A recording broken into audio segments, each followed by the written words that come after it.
ममता जाधव वय वर्ष 21 राहणार काजळी तांडा पिंपळगाव तालुका जिंतूर जिल्हा परभणी असं खून झालेल्या महिलेचं नाव आहे।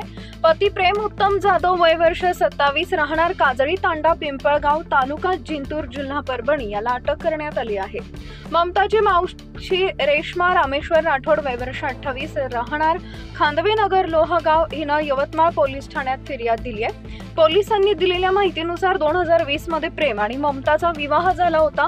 प्रेमला दारूचं व्यसन होते, तसेच तो तिला सतत जाच करत होता, म्हणून मागील 6 महिन्यापासून ममता खांदवेनगर लोहगाव मध्ये आईसोबत राहण्यास आली होती।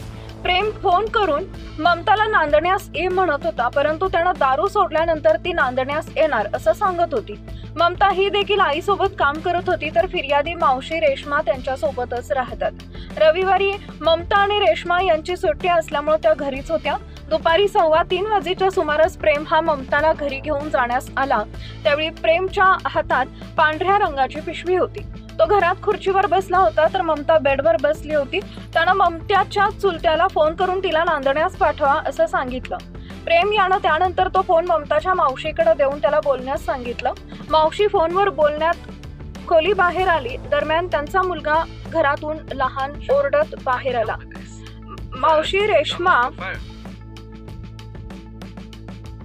यांनी खोलीत जाऊन पाहिले असता प्रेम यांना डाव्या हातानं ममताचं तोंड दाबून उजव्या हातानं चाकून तिचा गळा चिरत होता।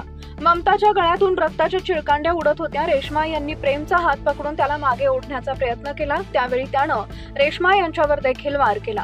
त्याला पकडण्याचा प्रयत्न केला, त्यावेळी तो धक्का मारून पळून गेला। ममता रक्ताच्या थारोळ्यात बेडवर पडली होती।